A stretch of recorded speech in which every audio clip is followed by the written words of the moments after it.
Hello, magandang araw. Nandito po tayo ngayon sa Sapphire Residences. Samahan niyo po ako at mag-tripping po tayo.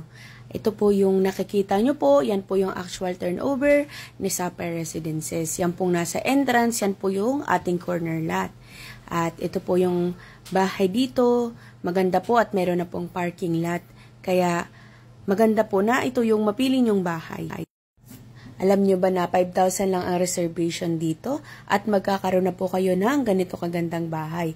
Itong Sapphire Residences, located po siya sa Barangay Santol, Tanza, Cavite. At malapit po siya sa Tanza at General Trias at one ride lang po siya sa papuntang Manila. Ang daan po natin yan ay Calax na po. Ang kagandahan po dito ay malapit po tayo sa lahat. Malapit tayo sa school, sa ospital, sa Maple Grove. Yung Maple Grove po, yun po yung sunod na magiging Makati dito sa atin, sa Cavite. Kaya maganda po yung location dito. Sa ngayon po, meron nag-offer po sila ng low down payment dahil pre-selling po ang mga bahay natin dito sa Sapphire Residences.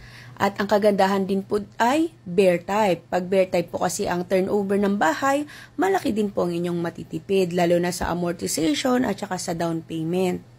At ang advantage din po ng bear type ay kayo po ang makakapili ng gusto nyong kulay ng inyong bahay. Kung gusto nyo aesthetic or kung gusto nyo pink or green, kung ano po yung gusto nyong kulay. Yun po ang kagandahan pag bear type. Sa partition naman, kayo din po makakapili kung gusto nyong 2 rooms lang po sa taas. Pero provision na po ito for 3 bedroom. Ang kagandahan po dito sa atin sa Sapphire Residences, may CR po tayo sa second floor, may CR din po tayo sa first floor. Ayan po. Ayan po yung ating CR sa first floor. Ang kagandahan po sa bear type, kayo po yung pipili ng design ng inyong bahay.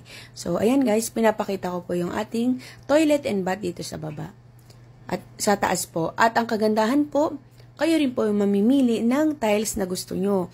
Kung kayo po ay mahilig po na mag-customize, bagay na bagay po sa inyo yung bear type turnover.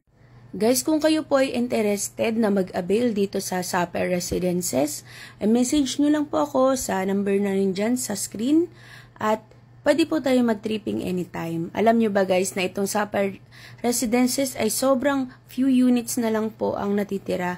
Kaya kung kayo po ay interested, mas okay po na mag-avail na po kayo. And tumataas din po yung presyo ng bahay.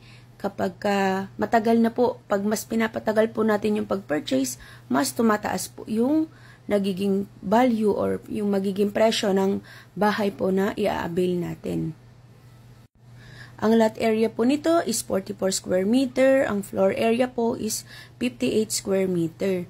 Sa labas po, meron din po tayo dyan na pwede siyang gawing laundry area or kitchen area.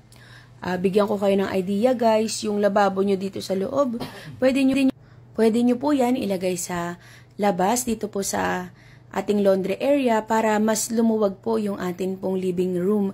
Pero kung gusto nyo naman po na hindi mainitan at wala pa po kayong plano magpagawa, kahit sa loob na lang po muna ang inyong lababo. Yan lang po yung idea na ibibigay ko sa inyo.